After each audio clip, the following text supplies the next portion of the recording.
Hello guys, स्वागत है आपका अपना चैनल ट्रूथ ऑफ मार्केट। आज बात करेंगे एशियन पेंट के बारे में, समझेंगे आने वाले समय में इसमें कैसा मूव रहने वाला है। तो यहाँ पर आप देख सकते हैं एशियन पेंट में ज़बरदस्त अपसाइड चल रही है। और मैंने आपको पेंट स्टॉक से दो स्टॉक बताए थे, एक बर्जर पेंट और एक एशियन पेंट। बर्जर पेंट मेरा सबसे पहला स्टॉक से है, जिसको मैं मतलब कि पेंट स्टॉक में सबसे नंबर 1 में रखता हूँ, और सेकेंड में एशियन पेंट को रखता हूँ। इसके पीछे का रीज़न ये है, बर्जर पेंट में अभी ज़्यादा बुलिश नहीं से, क्योंकि वो ज़बरदस्त अपसाइड दिखा सकता है, इसलिए मैंने उसके लिए कहा। और एशियन पेंट क्या है, अभी भी एक रेंज में अटका हुआ। अगर आप इसको मंथली या वीकली में देखेंगे तो आपको समझ में आएगा ये एक रेंज में फंसा हुआ है, और उस रेंज का ब्रेकआउट होने के चांसेस अब लग रहे हैं कि अभी इसमें बड़ा ब्रेकआउट आ सकता है।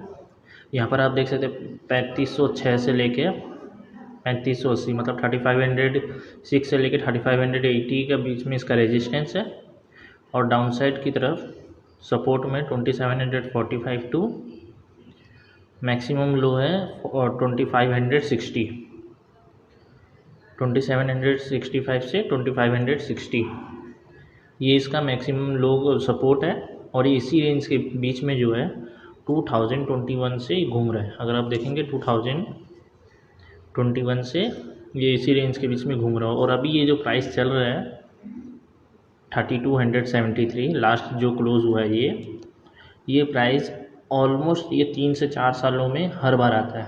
अब यहाँ पर एक चीज़ अगर आप गौर करेंगे, जब भी इसमें अपसाइड आती तो एक बड़ा ग्रीन बार कैंडल बनता है। जैसे ये एक ग्रीन बार है 2021 में, ये दूसरा, और ये 2022 का पहला ग्रीन बार कैंडल है, ये अकेले इतना बड़ा बन गया।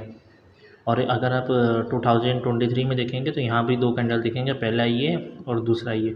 अब अभी की बात की जाए तो इतना बड़ा कैंडल अगर हम लोग को इसका आधा भी अगर हम लोग पकड़ के चले तो ये दो ठो मिला के होता है। और अभी का अगर देखें 2024 का पहला ये, और अभी जो सितंबर मंथ चल रहा है ये, और इसमें अधिकतर जो है सितंबर के आसपास ही जो है ना इसमें अपसाइड आती हुई दिखेगी। अगर आप देखेंगे तो अगर इसमें सितंबर का अगर देखें, दिसंबर, नवंबर, अक्टूबर, सितंबर में यहाँ कहीं पर इसका प्राइस रहता है। और अब इसके पिछले मंथ में चले, दिसंबर, नवंबर, अक्टूबर, सितंबर में यहाँ आता। और इसमें भी अगर आप देखेंगे तो सितंबर में यहाँ आता 3358, मतलब ये अपने ऑल टाइम हाई के एकदम करीब होता है, ऑल टाइम हाई लगा चुका होता है सितंबर तक, लेकिन अभी तक इसमें लगा नहीं है। तो यहाँ पर ये जो 3 कैंडल जो बन रहे हैं, पहला ग्रीन फिर 2G, तो ये जो दूसरा तीसरा ग्रीन जो बन रहा है वो भी इसकी तरह एक बड़ा कैंडल बनाएगा। इसकी तरह अगर बड़ा कैंडल बनेगा तो यहाँ से अभी भी 150 पॉइंट तक के हम लोग को अपसाइड एक्सपेक्टेशन करनी चाहिए, मतलब 3500 तक की। और अगर इसमें ब्रेकआउट देता है, क्योंकि अभी फेस्टिव सीज़न आ रहा है, 3 साल से वार के कारण और कोरोना के कारण जो लोगों के पास थोड़ा पैसे की कमी हो गई थी, और आरबीआई ने जो रेट हाइक की उसके कारण जो मार्केट से पैसा निकल गया था। लेकिन अब धीरे धीरे परिस्थिति नॉर्मल हो रही है, क्रूड के रेट भी बहुत ज़्यादा गिर गए हैं, और गवर्नमेंट ने भी विंडफॉल टैक्स घटाए हैं बहुत ज़्यादा। और क्रूड के रेट इतने ज़्यादा गिरने से क्या होता है, ये पेंट स्टॉक में अच्छी खासी अपसाइड देखने को मिलती है, जो हम लोग को लगातार देखने को मिल रही है। लेकिन अब जो अपसाइड इसमें आएगी वो नहीं भी करते हो, आपको 3500 तक के मिनिमम हम लोग समझ के चलिए, अगर ये रेंज में फंसता है तो। वैसे अब इसका रेंज ब्रेक होने का टाइम आ गया। अब अगर इसका ये रेंज ब्रेक होता है तो यहाँ से 4000 से लेके 4750 तक के लेवल हम लोग को जाते हुए आते हुए दिखाई देंगे, और आने वाले समय में 5000 लेवल तक भी हम लोग को आते हुए दिखाई देंगे।